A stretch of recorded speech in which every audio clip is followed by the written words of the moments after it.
இருக்கு. அடுத்து நம்ம பார்க்க போறதும் ஒரு விஐபி தொகுதி தான். என்ன தொகுதி? அடுத்ததாக நம்ம ஆக்சுவலா பார்க்க போறது திண்டுக்கல் நாடாளுமன்ற தொகுதி. நம்ம திண்டுக்கல்ல அதிமுக சார்பில் கூட்டணி கட்சியான எஸ்டிபிஐக்கு கொடுத்துருக்காங்க. அங்கே நெல்லை முபாரக் போட்டியிடுறாரு ரெட்டையில. சிபிஎம்க்கு திமுக கூட்டணியில் இந்த தொகுதி கொடுக்கப்பட்டிருக்கிறது. திரு சச்சிதானந்தம் அவர்களும் பாமகவின் சார்பில் மாம்பழம் சின்னத்தில் திலகபாமா அவர்களும் கைலை ராஜன் அவர்கள் மைக் சின்னத்தில் நாம் தமிழருக்காகவும் போட்டியிடுகிறார்கள். திண்டுக்கல் நாடாளுமன்ற தொகுதியினுடைய முடிவுகள் என்னவாக இருக்கிறதுன்னு பார்க்கும்போது சிபிஎம் மார்க்சிஸ்ட் கம்யூனிஸ்ட் கட்சிக்கு 42 முதல் 48% வாக்குகள் பெற வாய்ப்பு இருக்கிறது. எஸ்டிபிஐ இரட்டையில 34 முதல் 40% வாக்குகளை எடுக்கிறாங்க. பாமக 8 முதல் 14%, நாம் தமிழர் 6 முதல் 9%, மற்றவர்கள் 1 முதல் 3%. நல்ல ஒரு கம்ஃபர்டபிள் லீட்ல கடந்த நாடாளுமன்ற தேர்தலில் ஒரு ஹையஸ்ட் மார்ஜின்ல ஜெயிச்ச தொகுதின்னு நினைக்கிறேன். 5 லட்சம் ஓட்டு கிட்ட வித்தியாசத்துல ஜெயிச்சாங்க. கிட்டத்தட்ட அதே எதிர்பார்க்கலாமா? அதே எதிர்பார்க்கலாம். அதுல கொஞ்சம் ஸ்லிப் இருக்கத்தான் போகுது. அது எதிர்பார்க்க முடியாது. என்னன்னா ஃபர்ஸ்ட் என்ன பார்த்தோம்னா கம்யூனிஸ்ட் வேட்பாளர் எந்த விதத்தையும் குறையலாம் இல்லை, நல்லா தான் போறாங்க. டிஎம்கேல அவங்களுக்கு ஃபீல்டு ஒர்க் பண்ண தான் பண்ணுறாங்க. இந்த ட்ரெடிஷ்னல் டுவர்ட்ஸ் எலெக்ஷன் ஒரு ஃபீல்டு ஒர்க் நடக்கும் பார்த்தீங்களா, அது இந்த தொகுதியில் இந்த முறை நடக்கலைங்கிறது தான் விஷயம். எல்லாரும் எப்படி ஜெயிக்க போகிறோம், அவங்க ஜெயிக்கிறாங்க, இவங்க தானே ஜெயிக்கிறாங்க அப்படின்னு. எஸ்டிபிஐக்கு இந்த கரண்ட் ஆஃப் ஆனப்புறம் ஒரு ஃபீல்டு ஒர்க் அதெல்லாம் இன்னும் பெருசா அதெல்லாம் இல்ல. இந்த தொகுதியில பெருசா தலை காட்டல எங்கேயும்.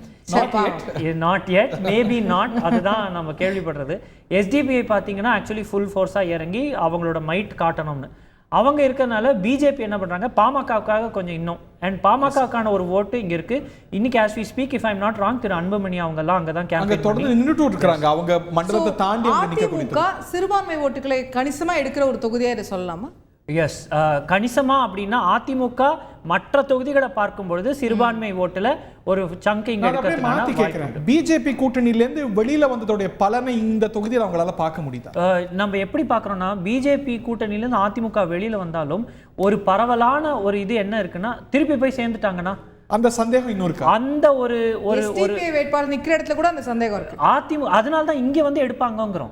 இங்க இருக்கு, இங்க எடுப்பாங்க, மற்ற இடங்கள்ல பொதுவா ஸ்டேட்லன்னு பார்த்தா அவங்க திருப்பி போய் சேர்ந்துட்டாங்கன்னா அப்படிங்கிற அண்ட் டிஎம்கே கேம்பெயின்லயே அந்த பேசுறாங்கல்ல.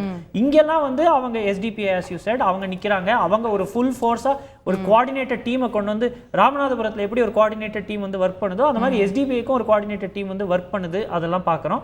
And alliance but all that is not enough. ஒரு பெரிய லீடு சிபிஎம்க்கு இருக்குன்னு பார்க்குறோம். ஏன்னா ஹெவி வெயிட்ஸ் அதிமுகலயும் ஹெவி வெயிட்ஸ் இருக்காங்க, டிஎம்கேலயும் ஹெவி வெயிட்ஸ் இருக்கு. மூணா தானே தொகுதியை பிரியுது.